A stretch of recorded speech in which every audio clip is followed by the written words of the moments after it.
Hola, chiques. Antes de encarar el desarrollo de esta clase, quisiera advertirles que se dividirá en dos partes, pues, por razones incomprensibles para nosotros y como ya nos sucedió con otra entrega, con el equipo del taller C nunca pudimos subir a nuestro canal la clase completa, pues una y otra vez YouTube nos la rechazaba, aduciendo que era demasiado larga. Por eso, y como es lógico, sugerimos escuchar secuencialmente cada una de sus partes. Gracias por entender. Comencemos ahora. Un relato posible sobre el origen de la curaduría como práctica en el mundo del arte. Un curador o un comisario, o ambas palabras horribles, no es un montajista como muchos erróneamente suponen. Es el responsable conceptual de la selección de un grupo de imágenes, objetos y o artistas a los que vincula en base a una hipótesis de su autoría. El curador inscribe, legitima y da visibilidad tanto a los artefactos artísticos como a sus autores, los artistas. Intentaré remontarme al momento en el que, dentro de la institución museal, comenzó a sentirse la necesidad de un acto involucrado con la construcción de sentido, más que en disponer, con elegancia, objetos en una sala. Veamos. En 1922, Alexander Dorner fue nombrado director del Landesmuseum de Hannover, la ciudad en la que, curiosamente, trabajaba Kurt Schwitters, artista del dadaísmo que recogía basura en las calles para hacer sus merz. Se trataba de una institución muy provinciana, totalmente convencional, de acuerdo con el concepto acumulativo, escenográfico, simétrico y cronológico, a los que Dorner desmontó por completo, agrupando por tema a los objetos. Así, inspirado en las teorías historiográficas contemporáneas, rediseñó cada sala del museo, suprimiendo su neutralidad y ofreciendo a los espectadores recorridos más dinámicos y lecturas menos condicionadas. Cuando se desató la Segunda Guerra Mundial, se exilió en Estados Unidos, en donde, con gran éxito, dirigió el Museo de Arte de la Escuela de Diseño de Rhode Island. En 1958, Samuel Kauman compiló las experiencias de gestión de este gran museólogo en un célebre libro que aún puede conseguirse, llamado El Museo Viviente, Experiencias de Alexander Dorner, historiador del arte y director de museo. Alexander Dorner apoyó al dadaísmo al que pertenecía su conciudadano Schwitters, a la Bauhaus, al constructivismo ruso y patrocinó exposiciones de Piet Mondrian o Naum Gabo. En 1927, él, Lissitzky, expuso en aquel museo una muestra llamada Gabinete Abstracto. De esta formaba parte Cuadrado blanco sobre fondo blanco de Casimir Malevich, obra a la que en 1933 Dorner tuvo que esconder en un sótano junto a muchas otras para evitar que los nazis las secuestraran y las destruyeran. Su comprensión y compromiso con el arte emergente de su tiempo refrescó por completo la idea sacralizada y vinculada a las manifestaciones del pasado que de los museos se tenía hasta ese momento y que hasta hoy en día aún practican muchos museos de provincia. André Breton, escritor, poeta y ensayista francés, es considerado el principal ideólogo de la corriente surrealista. En 1919 fundó la revista Literatura, donde empezó a experimentar bajo el influjo de las teorías freudianas, aplicando la asociación de imágenes a la escritura poética automática. En 1924 escribe y publica su famoso Manifiesto Surrealista, en el que destacan los alcances de su nuevo proyecto artístico de vanguardia, apelando a una revolución del lenguaje vinculado a los procesos del inconsciente. De Marcel Duchamp es muy difícil hablar porque es difícil hacer foco en algunas de las actividades en las que no fuera un pionero. Creador del ready-made que marcara para siempre el arte que le sucedió, participó de varios movimientos artísticos y hasta se atrevió a la gestión cultural. En efecto, en New York coorganizó varios salones y muestras y en Buenos Aires misma intentó, sin eco alguno, organizar y curar una exposición del cubismo europeo. Junto a Duchamp, en 1942, Breton organizó una exposición retrospectiva de arte surrealista en New York. Documentos iniciales del surrealismo se llamó. Para su inauguración, Marcel Duchamp creó una gigantesca red llamada Milla de Cuerda.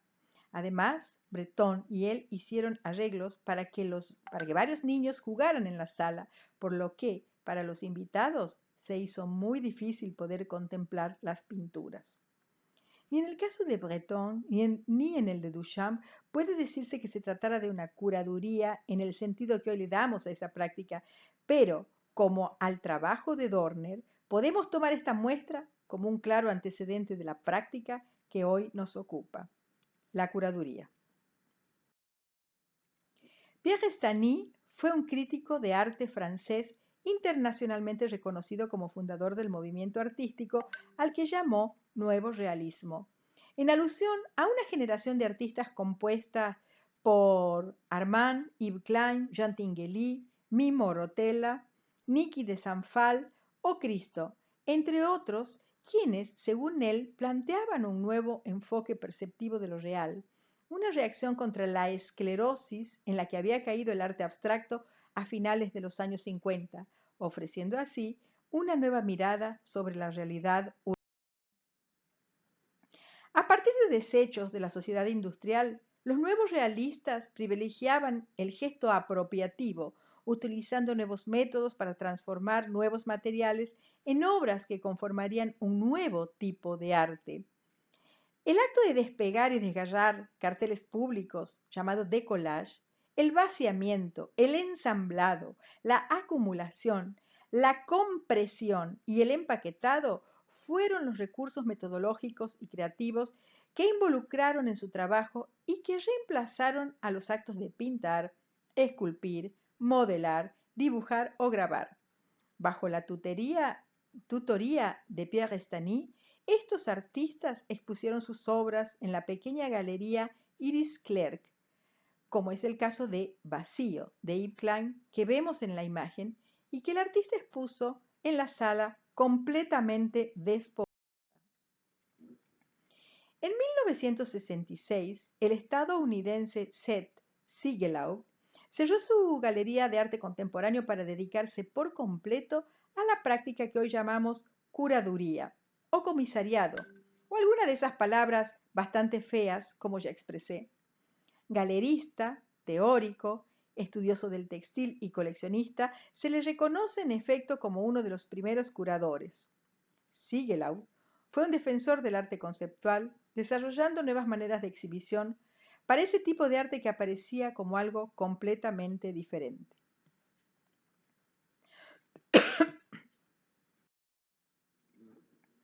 Por sobre todo, su trabajo consistió en escapar de las rígidas estructuras de museos y galerías, dedicándose a una especie de actividad de guerrilla con el objetivo de crear modalidades expositivas flexibles y sin una ubicación fija, librerías, anticuarios, puestos de venta callejeros, que pudieran satisfacer las necesidades del arte conceptual al que dedicó todos sus esfuerzos.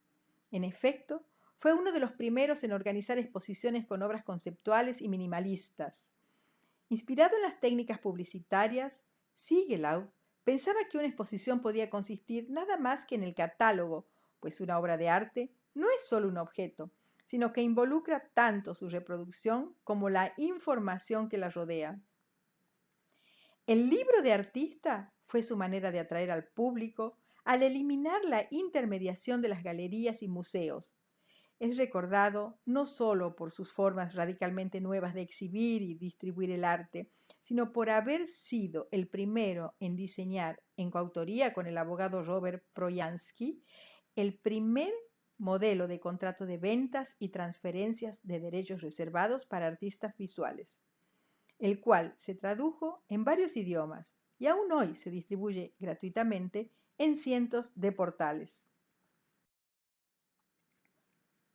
Harold Seaman, curador atípico, narrador visceral, visionario incansable, descubridor de talentos y piedra angular de creadores claves del arte del siglo XX como Morandi, Richard Serra, Joseph Beuys o movimientos claves como el arte povera, Fue un personaje emblemático, comprometido con su contexto histórico y social.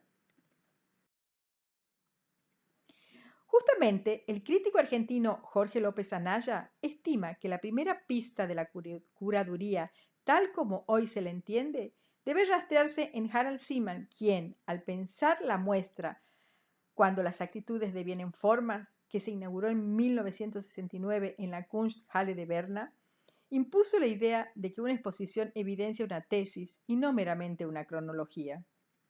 Se trataba de una muestra que abría la posibilidad de que el artista creara obras cuyo fundamento se encuentra en el gesto y la acción en el espacio mismo.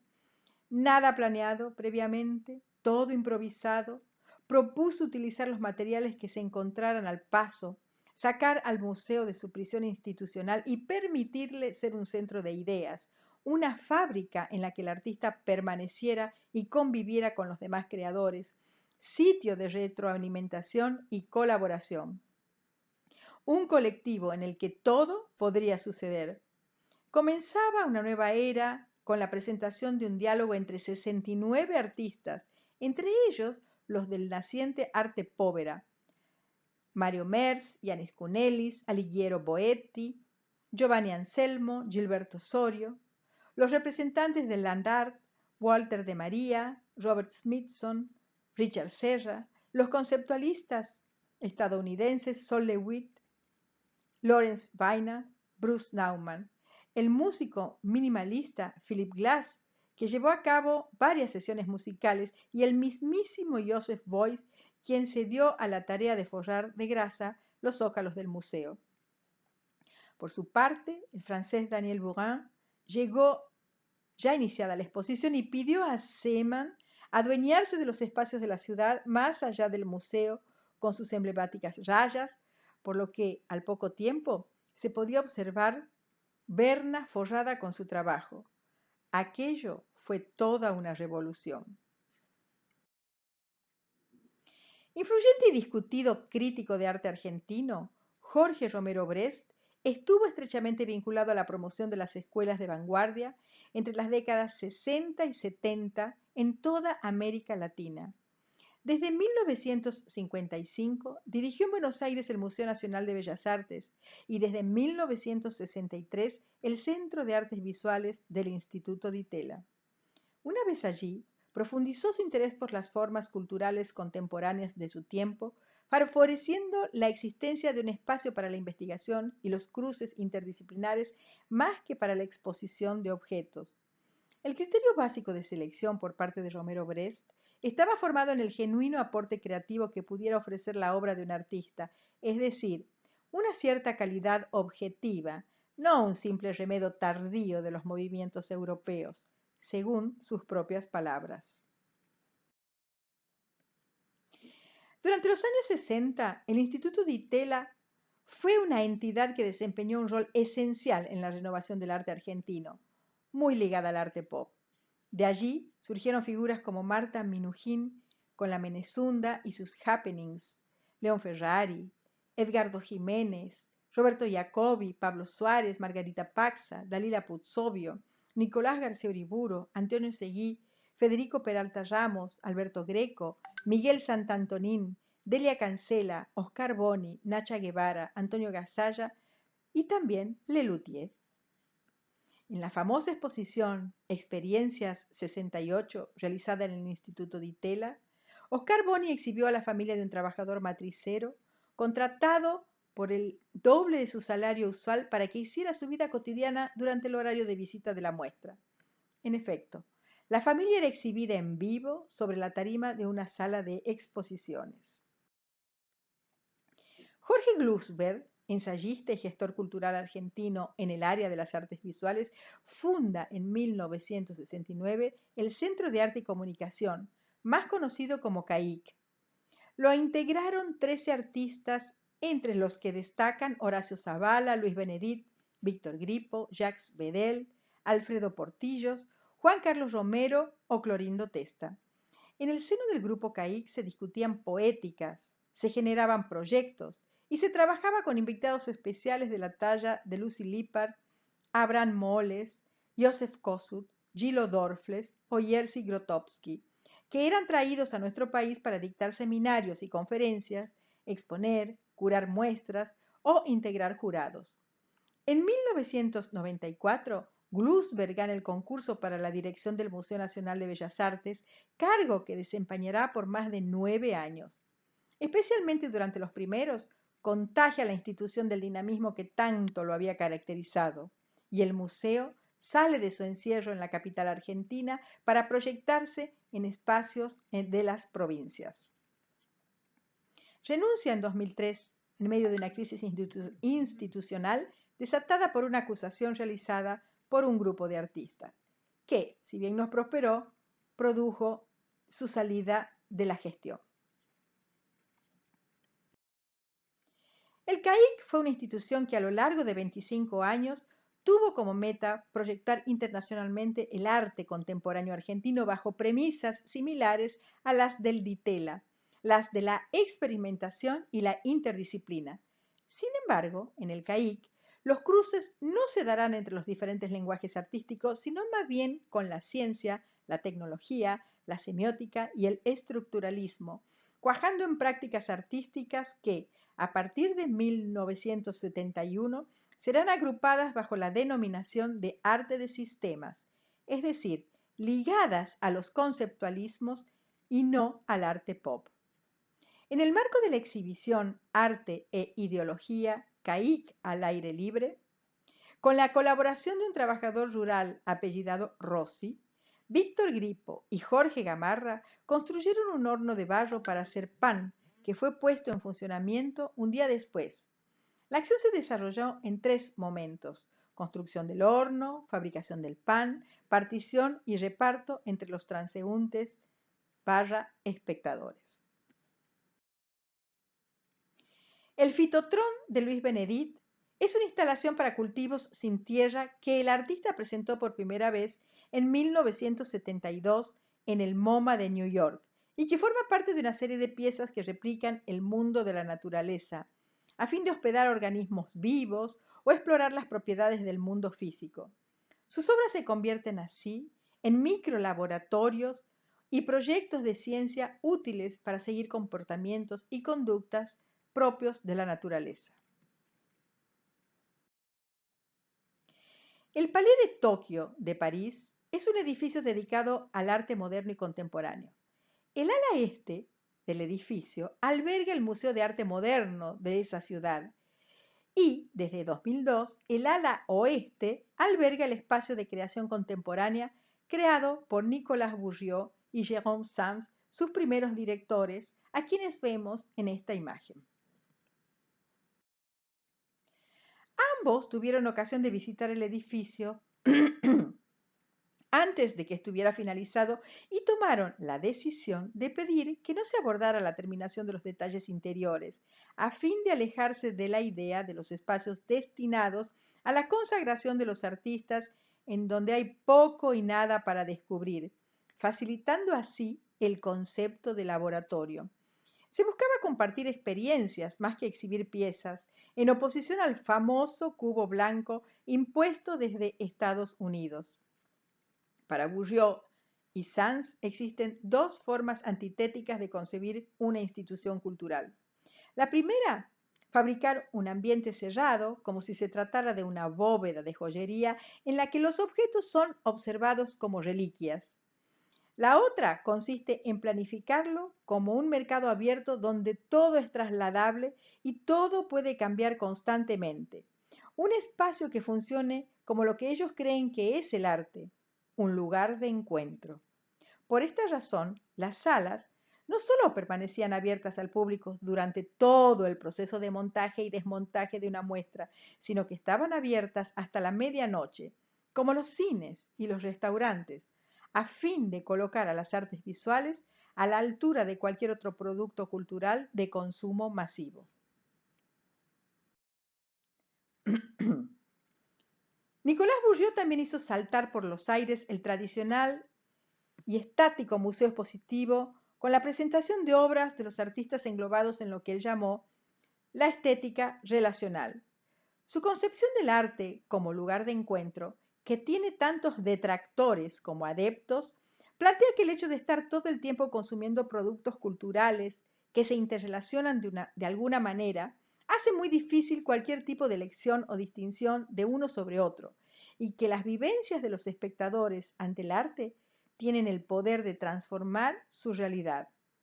Vemos en la imagen la performance relacional de 12 horas cuyo autor es Ritwik Tiravanith, en la que éste ofreció una sopa tailandesa a todo aquel que se acercara a la sala. Es decir, que el artista no buscaba exhibir objetos estáticos para la contemplación, sino que, como afirma Bourdieu, buscaba posibilitar la experiencia de compartir. Acá quiero hacer una observación. Estas obras, por ejemplo, La familia obrera de Boni, Construcción de horno popular para hacer pan de gripo y gamarra, e incluso el Fitotrón de Benedict, constelan, tienen un aire de familia o se hallan en la genealogía de las de muchos de los artistas circunscriptos en el concepto de estética relacional de Bourdieu, tan reconocidos a partir de la década de 2000. Yo les invito a investigar un poco esto para descubrirlo. El paraguayo Ticio Escobar es curador, profesor, crítico de arte y analista de los problemas de la cultura. Posee todos los premios y becas que soñamos tener, como la beca Guggenheim, el premio Prince Claus o el Casa de las Américas, por mencionar solo unos pocos. Es abogado, fue director de Cultura de la Municipalidad de Asunción, director del Museo de Arte Indígena, autor de la Ley Nacional de Cultura de Paraguay, presidente del capítulo Paraguay de la Asociación Internacional de Críticos de Arte, ministro de Cultura de su país durante el gobierno de Lugo, presidente de la entidad Apoyo a las Comunidades Indígenas del Paraguay y un largo etcétera.